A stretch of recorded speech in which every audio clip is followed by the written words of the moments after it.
stomach. True heroism is remarkably sober, very undramatic. It is not the urge to surpass all others at whatever cost, but the urge to serve others at whatever cost. Arthur Ashe. A man to be a leader, educator, humanitarian, and a famous tennis player. Arthur Ashe was born July 10, 1943, in Richmond, Virginia. Maddie, his mother, played a huge role in establishing discipline and structure in the household. At age 6, Maddie Ashe passed away, leaving Arthur to look up to only his father. Arthur picked up his first tennis racket at age 7. With his father taking post at Brookfield in 1947, it exposed Arthur to the game of tennis. Arthur Ashe Sr. taught him to have strong priorities in having good academics, mannerism, punctuality, and proper self-discipline. To avoid conflict, be the better person, and stay determined towards your goals. Dr. Walter Johnson was also a huge influence to him too. Walter Johnson was his lifelong coach and mentor, providing him with the knowledge of how to have a correct temperament and how to present himself within the public eye. Since Arthur Ashe was living within the segregated South Jim Crow era, tennis was predominantly considered a white sport.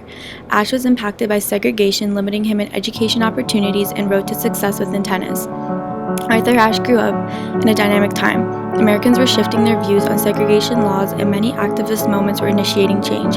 Major events in the 1960s, like the Civil Rights Movement, election of John F. Kennedy, and prevalence of Martin Luther King, and the passing of the Civil Rights Bill in 1964, were contributing factors to Ashe's involvement in political, racial, and economic activism.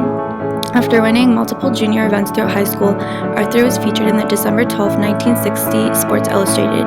It caused a cascade of events from being offered full scholarship to UCLA, named to the U.S. Davis Cup team, to winning the UCLA NCAA Tennis Championship, to founding the National Junior Tennis League with Charlie Passerelle in 1969, which is one of many programs that he will establish. Ashe was the first of his family to graduate from the college. 1966 to 1968. During this time, he still participated in tournaments like the Davis Cup.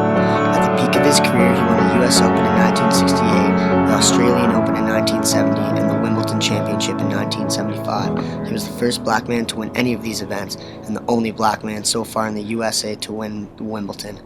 In total, Arthur Ashe had 818 wins, 260 losses, and 51 titles. In order to compete in the South African Open, he needed a visa to travel to South Africa, but in 1969 the country denied him entry due to their apartheid system. He started the International Lawn Tennis Federation and convinced the Davis Cup officials to expel South Africa because of the apartheid laws and policies that promoted segregation and discrimination. Arthur helped create different programs that focused on wellness, athletics, and education. The most significant programs that he created were the National Junior Tennis and Learning Network, which is a nationwide nonprofit youth development organization, the Safe Passage Foundation for Poor Children, and the Arthur Ashe Institute for Urban Health, which works with the troubled youth in inner cities. He developed HIV from a blood transfusion, which then led to AIDS. Arthur Ashe founded the Arthur Ashe Foundation for the Defeat of AIDS to help raise money to prevent, treat, and cure AIDS.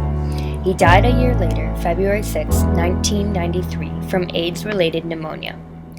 Arthur Ashe is considered one of the most inspirational people of the century and has a statue of him positioned in Richmond, Virginia. In 1993, he was given the Presidential Medal of Freedom and inducted into the Tennis Hall of Fame in 1995. At 49, Arthur Ashe was one of the greats that left us too soon, but his legacy lives on. To achieve greatness, start where you are, use what you have, do what you can. Arthur Ashe.